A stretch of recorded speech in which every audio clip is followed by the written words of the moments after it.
Yes, bye kaze nshuti bakunze mukunda kubana natwe muri ibiganiro bya EDL TV. Uyu munsi rero twitariki 29 z'ukwezi kwa mbere 2026 nanone twagarutse street interviews, ariko nubwo tuticaye ku muhanda twicaye ahantu heza cyane banakiriye umuntu w'umupapa kandi nanone nawe ugeze kuba kuri street cyangwa se ugeze kwihiringa mu bintu by'imihanda kuva kera. Muragenda mumumenya, ariko wenda mbere yuko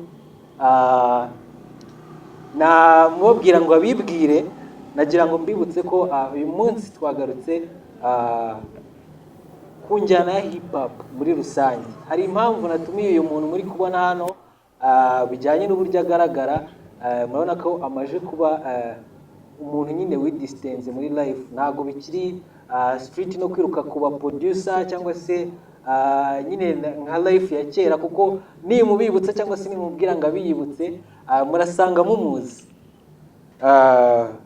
Mr. Vixon Vaxon cyangwa se Vac Binadam. Abenshi ubundi bavuga Vaxon ni izina rya kera.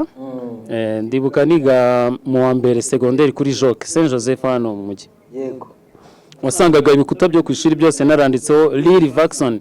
Byatangiye ari Lil Vaxon. Maze kubugera mu ma 16 najya kumva ko nabaye umugabo. Nkuraho Lil none mba Vaxon. Yes, nizere ko rero ku bantu mwakunze hip hop bya Rwanda guhera igihe yatangiriye, umuntu witwa Vaxon muramuzi kuko nanjye mpura nawe natungwe, bitewe nuko murabona ko anahitama ryaraje nk'umuposi y'ikuru.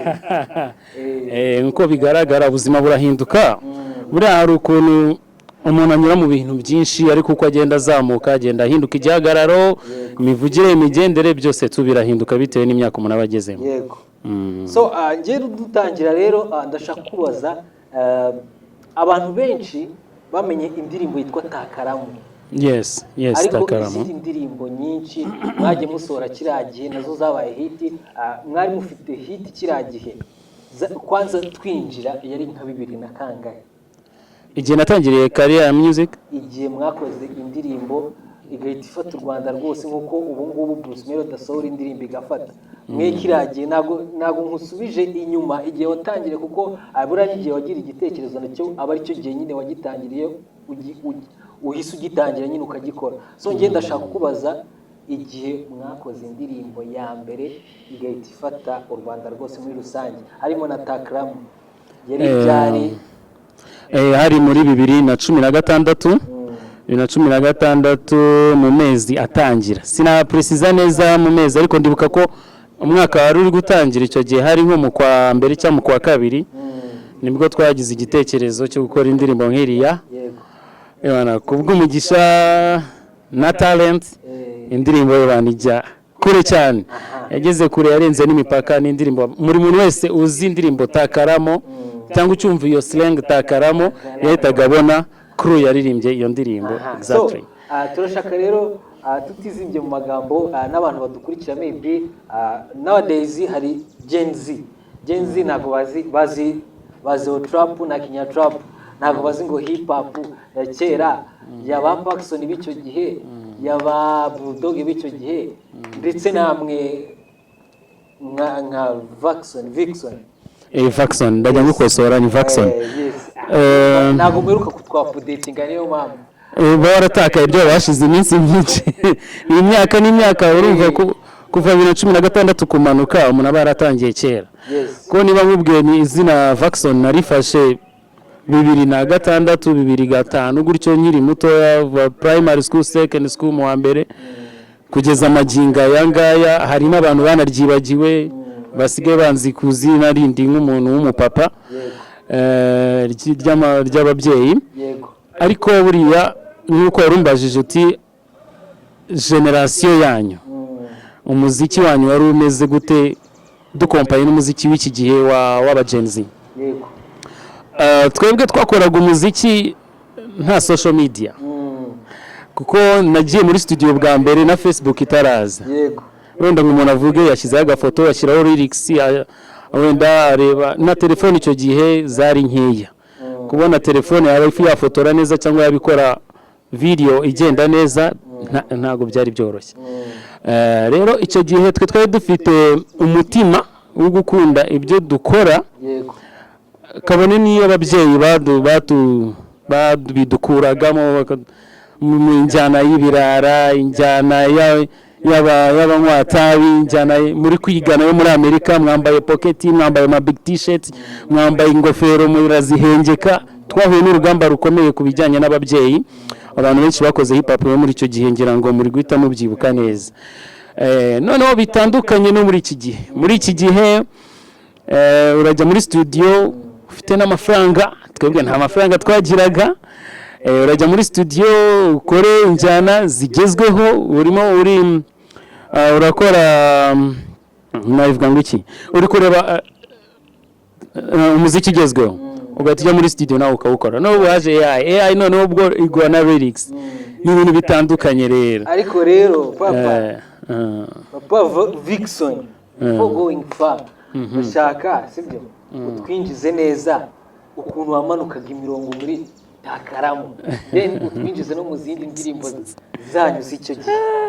Kubera ko hari umuntu uri kukubona urakoze itama karafata nta kibazo, akavuga ko uyu muntu ntago ari umuraperi ahubwo aba yaje kudufera. We batemo neza noneho binjizemo muri verse ya Takaramu, binjizemo muri za zindi wamubitiraga behind the scene. No, bagenda bamenye se umuntu turi kumwe n'indi. Okay. Harimo abahanyi, harimo abasani, harimo abaziryoshya bamera gusepera, akanzira ntakazamo twenyegeza nk'uko icyo ngicaka mwese ni amacupa ya rikeri mbambizi ushaka nkizi ahandi mu kazi zana paparazi ndakabyinisha mpaka kanasaba imbabazi. Kanasaba imbabazi bandi ba mugashyi batemoshisha na bati vanamo ishati ufungure piste utakare munyere ku bufindo tuziryoshye tubanira baza bose bifatisha Takaramo cakazamo umva neza track ngwino yibemo manuka haza mukambanira abapanika nkunda bazi muzika ngwino Takaramo cakazamo. Yeah, that's the song. Vixen bin Adam. Yeah man. Ira song rero harya yari nkaryari nyibutse 2016 nibwo twakoze Takaramo. Yego. Ahubwo hari ibindi bikorwa biba byarabanjijeho mbere. Kuko nanjye icyo gihe ndabyibuka neza, iyo ndirimbo yari iri hita ahantu hose. Takaramo na video yari iri hejuru. Video yayo niba ubyibuka byari ibintu bikomeye cyane. Kiriya gihe umuziki wari uhagaze gute mu buryo bwatamuze yo kuwushoramo? Byari hejuru nk'iki gihe cyangwa se byarakorekaga? Kirya gihe habagaho impuhwe z'abantu n'urukundo bagukunze n'urukundo bakunze n'ibintu byawe bakaguha support. Takaramo na n'igiceri cy'ijana natanze kuva kuri transport kugera kuri scene aho twashutingiye harishyuwe, ibyo twanyweye twariye byarishyuwe, ibyo twe twambaye byakodeshejwe. Man, everything was very great. Umve ko nta gishoro na kimwe wenda abari babiri inyuma nk'uwakoze production Reza Beat muri Umoja Records. Ubwo urumva we ntago yakoreye free. Nameless Campus wazamuye drone na kamera zo hasi hose, urumva nawe ntago ari kubijyamo without something. Okay. Ubwo rero nuko nguko twe byari bihagaze. Okay. So before going far none ndashaka hari verse wamubise tugitangira. Zira verse nshaka uzimanuriremo noneho tubone twinjiye mu kiganiro neza twihuta, kuko nago nshaka kugufata iminota myinshi, dore nk'umuntu amaje kwitereka ibintu byaciyemo ahangaho bisigaye hari ukuntu nyine byari gato akani ni gatoya cyane. Urashaka ihe vasi nihe vasi nakaye kantu byibuze kakwibutsa nka vasi ukavuga ati aho wavuze gutya waririmbye ikinyobwa umuntu umaze kuririmba ikinyobwa numvura gitakagije nubwo kitatwishyuye ariko bishobora kutubera inzira twese ukavuga ati mujene wanjye iyi ndirimbo nubwo itarasohoka ariko ndi hafi no kuyipremieringa nshobora kumanura imiriro umuntu wese akamenya ko umuntu bita Vaxon ngihari. iraboro itarajya no muri RDB ubwo wabwirwa n'iki ejo abantu bahita bajya stu wowe rero twabafashe hari abantu bahita bajya stu bite noneho tumwerekeza ibiti hari akaso ubundi uva ngombwira iri kuzura your name on the street people has to notice ko ari verse zawe nyine wagarutse ari wowe wa wundi wabakumye za 2010 na kangahe sibyo kugeza ubu nyine so ndashaka ira vasi Roma ndabizi n'umukiri yenziranye n'abajamara ara guturuka ibukuru ara ahantu barabajama bakora marketing ara ewana ngiyewe ndahita ngakata nkamwohereza no kugira ngo byemere mbabarira ukabanteremo sibyo urashaka vasi ebyiri urashaka imwe urashaka a full song with the chorus what you want ubundi unje ko nemera ya kabiri konje ko nemera verse ya kabiri bari kubita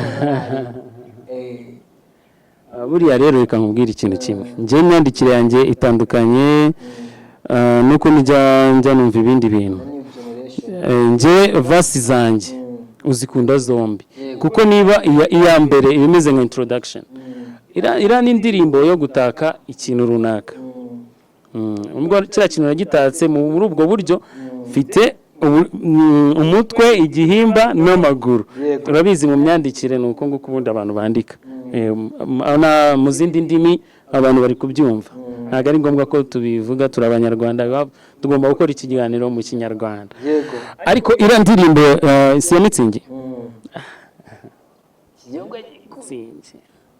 igihumbi 1987 hari tariki ya mbere z'ukwezi kwa karindwi nibwo havutse umukunzi bamwita Mitsingi umumararungu mari nyota gahuza abakunzi yo nirwe ndya tabati ntabwo nizimya capati sinipetu wagura yogati kereka ndwaye ndi ku miti mpita nifatira ubupeti bukonje bukankorera umuti ashira icyaka nkatura umubi engine ya Bugatti shushu be Mitsingi wanyibagije whisky izindi zose wapi zirutwana rwa bitoki biya y'umwimereri va mu ngano za Mitsingi iyo twishimiye intsinzi mba ndi kwinywera Mitsingi isonga mu binyobwa byose stili number 1 ukuntu uteye byahebuje ntabwo uri ikiwani ngiye ngusoma ntashikani n'ujya unteza n'itihani gukunda n'umutima wanjye wose ndani biya ni Mitsingi biya ni Mitsingi biya ni Mitsingi mujye mwinywera Mitsingi biya ni Mitsingi biya ni Mitsingi ni umustari mu mabyeri nanjye nk'aba ambassadeur umustari mu mabyeri nanjye nk'aba ambassadeur umukunzi twakundanye ntange secondaire wabi baza Samuel cyangwa Ramberi Philbert na Robert na Papa Michel yamaze kumusoma mpita mbamusema kweri ijabo rikama ijambo hakameneka amabyeri wabi baza bibururi cyangwa biburuseri Mitsingi ni number 1 ni umustari mu mabyeri umwamuganje mu binyobwa byose bya rufuro urabarutura barenze na kwingofero wanyoye Mitsingi ntabwo ajya mu miserero uri mu cyura buhoro tuma mbona agatiro yo mfite ingwagasi y'icyaka nizimya ikonje ivuye muri frigo pakikangera mu Mitsingi apresa prefer mu ngoma nyinshi za amplify nobera bi nobera sam nyongera sha ni namasha biya ni Mitsingi biya ni Mitsingi biya ni Mitsingi mujye mwihera Mitsingi biya ni Mitsingi biya ni Mitsingi ni umustari mu mabyeri nanjye nkaba ambassadeur Major Van Vaxon, Major Vac Binadam. Yeah man, the GOG. It's a full song, why full song? Why stage agakan. Bro, kudesha kabisa. Yeah. 100%. Nko bimeze. Iyi ndirimbo ninjye nyifite gusa ntandi hantu iri. Yego.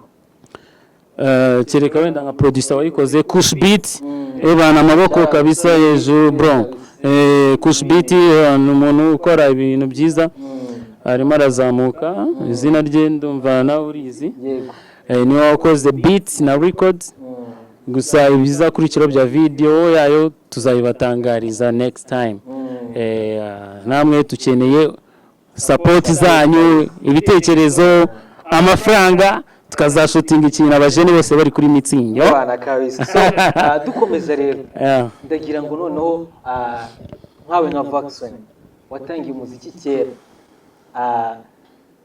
utekereza iki kuri new generation iri muri music ya hip hop kuri ubu ngubu?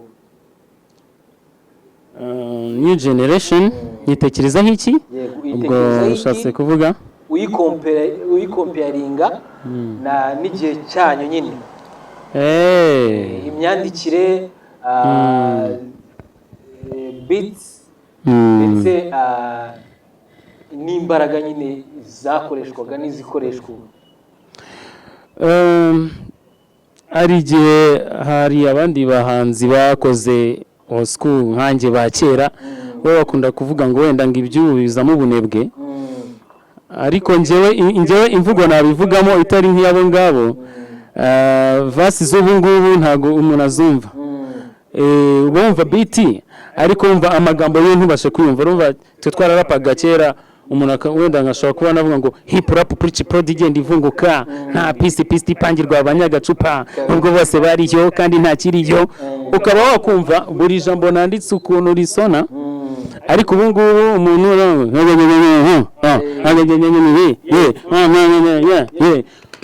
we gusa ugahita ujya muri mood ya beat ariko nta kintu uri kumva. Si ngombwa wenda buri kintu kigira message, indirimbo zabo nazo zifite message, nta kibazo. Ahubwo turi ako kanya umwana ugitangira kumva amagambo yayumva, cyangwa umusaza cyangwa umukecuru, turirimbira abantu bose. Ese uyu muziki niko kantu nge nkubonaho w'iki gihe. Ntabwo ujya kumva indirimbo yose uyiyumvishe nk'inshuro nk'eshanu, niba ndari kubicuruza kugira ngo umuntu ajye akomeza yumve. Sinzi, wasanga nabara kamaniyeri bashyizemo kugira ngo bazacuruze. Ariko nko kuri stages ashobora kujya na all sujet y'iyo ndirimbo, ariko abantu bakabouncinga bagakomeza baryohewe, ntibamenye ibyabaye. Ariko waza kumubaza ngo ya ndirimbo se ko twari tuzi kuri ari uri performing byagenze gute ko twumvaga ibindi, nakaba yaburi kintu gusubiza. So imyandikire yarahindutse, twandikaga nk'aba poet, rebizi hip hop imeze n'ibintu bimeze nk'ibisigo, ariko ibisigo byumvikana kandi ushobora kujya imbere y'abantu ukaba wanabimuririmbira akabyumva. Ni wanakora without beat, ukaba wakora capella, umuntu yayenjoyinga, umuntu akayenjoyinga. Ariko biriya bintu ntabwo wabyenjoyinga nta beat irimo. C'est vrai? Uzagerageze nawe wumve hip hop y'iki gihe, umuntu nubwo ya vibinga gute ntabwo yakuririmbira indirimbo 3 bishobora. Okay, so rero turi gusoza, ndashaka kukubaza noneho kuri ubu ngubu Mr. Vaxson, ni gute ukomparinga lifestyle ya hip hop ndetse n'ubuzima ubayemo iki gihe? Kubera ko umuntu akubonye mu gasuti yavuga ati se biriya bintu yabikora imbere ya famiye, akicanga cyangwa se akarekura nyine ziriya vasi nizo wari uri kuturirimbira. So nicyo kintu nshaka ngo no gusobanurira umuntu, ese uhuza ubuzima gute bwawe bw'iki gihe ndetse n'iby'umuziki wakoraga, kuko n'ubu uracyakurimo anytime. Wavugaga ko anytime ushaka kutudropingira new song. So muri iyo backing up yo gusubira yo kongera gukora izina ryawe, ukongera ukaririmba, ni gute uhuza nyine ibyo bintu kuba ubu kuri ubu ngubu utakiri kuri street ariko ukaba ufite iyo mirongo ya street kandi na famille aho ngaho ikugomba respect nk'iyo nyine ugaragaramo kuri ubu? Murakwitegereje nyine yakurebye aravuga ati boss. So mbajije ikibazo cyiza. Ubundi njyewe by personal umuziki umbamo, yego, wanampozemo na mbere yuko nshinga umuryango, umuziki wari undimo. Yego. Ubu iyo ndi kumwe na famille yanjye mbakubita freestyle. Yego. Hari ukuntu umupapa nko muri weekend aba yishimye ari kumwe n'abana na madamu bimeze neza, nkafata beat, mba mfite beat ibihe byose nkashyiramo hariya nkamanuka vasi nkabakubitira n'amakapera ama freestyle bakishima nta kintu bintwaye pe famille mvukamo nayo irimo abahanzi ntago umuziki wigize unshoka ku buzima bwanjye ngo mvuge ngo umuziki utantunga ngo nzajya down ngo nzajya ntago njye nawukoze ngo ari nushakamo ibiceri nawukoze ari talent kabisa ari nayo mpamvu ubu ngubu ngire n'abantu inama baba artiste bagenzi banjye niba ugiye mu kintu ngo nuko n'abakana kabari kugikora ngo kirimo hit kirimo amafaranga iki niki my friend byihorere ukore niba ari gifundi niba ari amashanyarazi niba ari iki bikore ariko niba ari ibintu byawe by talent bigumemo kuko nagisaza ngewe nkirara speaker nkabyina na madam abana umukobwa wanjye nawe hari ukuntu mushyiramo beat aga flowing bizaza nta kintu bintwaye ubuzima ndimo ubu ngubu ntacyo buntwaye ni nabwo bwiza kuko bwanahinduye na profile yanjye bwahinduye profile yanjye ko umuntu yaranze kera nuko mbona ubu ngubu biratandukanye ubu ngubu ushobora kunkubita ikiraka ukambwira uti andika kuri iyi ndirimbo nkaza uko none birajya mu mafaranga mbere twabikoraga bitari amafaranga hari abantu nandikira muri iyi minsi hari abantu njya nandikira utuvases hari abantu nandikira udupoem ariko ntabwo ariko kazi ntabwo ariko kazi baba bakeneye n'izo lyrics z'umwimerere nabo bimvayitinge se bakubona gute ni gute wabaha iyo support kuko byose ni ubucuruzi ubundi twanahera no ku ndirimbo mfite rega zitanasohotse cyangwa n'izo nanditse ziri aho ngaho zikiri mu majenda hari amalyrics yanjye njya ntanga nko kwa Reza Beat njya muha amalyrics akayakunda hari abandi bajene bo hanze ba diaspora njya nahereza amalyrics baka flowing iry'iwabo kivuyemo bakambwira ati byagenze neza abantu barazikunze rero wambona kuri nimero yanjye WhatsApp 0787557572 76 07875572 nkaguha vasi ushaka washaka gospel washaka okay ariko nanone nshaka ngo tubongerereho n'ubu ngubu n'ibindi wabafasha muri lifestyle itari music iri out of music ese kuri ubu ngubu uri gusavinga gute nakaye kazi noneho n'ubundi n'undi muntu usanzwe yagukeneramo ku buryo ushobora kumuha iyo service okay ni nako kazi ka buri munsi kuva kwa mbere kugeza kwa gatandatu ibyo bindi biza muri weekend kandi nabyo biza ari ukwiyamiza kwishima burya nta munyamuziki usaza ibihe byose iri umunyamuziki mwiza uhora uri young ibyo mbijyamo kugira ngo ubuzima bwanjye bugende neza no kwandikira abantu gutyo ariko mu buzima busanzwe nkora ibijyanye na business ariko cyane cyane marketing sales marketing umuntu ufite ibikorwa runaka aramamagara nkamwamamariza nkamushakira amasoko bafite ama supermarket abarangura ibintu hanze bitandukanye bigiye kuza mu Rwanda ndabyamamaza bikagurwa nshobora kumworienta ku mahoteli abishaka ku ma supermarket abishaka ku bigo bya leta bigaburira abakozi ku bigo by'amashuri bigaburira abanyeshuri kuva ku mugati kugeza kuri pasta nimvuga pasta ni makaroni kugeza ku kintu cyose kiribwa mba ndi gukora advertising marketing aho ngaho ariko ntabwo ariho itama ryavuye mu byishimo iyo wishimye urabyibuka mera neza ubuzima burimo ibyishimo nta kibiruta ubuzima burimo music no gukora cyane nta kibiruta kuba wishimye nibyo bya mbere so dusoza rero noneho ni irihe jambo wifuza kugeza ku mukunzi wa Vaxson kuva kera kugeza ubu ngubu kumvisha ataguherukaga niki kintu wifuza kumubwira dusoza kugira ngo then akandi kazi gakomeze muri rusange ikintu nabwira buri muntu wese waba unzi abo twiganye abo twaturanye abo twaganiriye abo twasangiye please mwongere munyegere nimero nazibahaye munyandikire abafite ubucuruzi mu nyegere dukorane tumenyekanisha ibikorwa byanyu, abafite abana bashaka kwiga amashuri y'imyuga wenda ku bijyanye no gukora amakofi, turashaka ababarista beza b'igihe kizaza, baze tubandike, dufite ishuri ribyigisha, mwampamagara kuri ziriya nimero nkabarangira. Abashaka ko mbaha lyrics namwe mwanyandikira nkabaha lyrics. Asigaye ndabifuriza amahoro y'Imana, muzagire umugisha muri uyu mwaka n'indi zaza, kandi namwe mungaragariza urukundo nk'uko nanjye nabakundaga. Sawa, turagushimiye papa. Murakoze cyane. Vaxon Vaxon Binadamu aka Takaramo.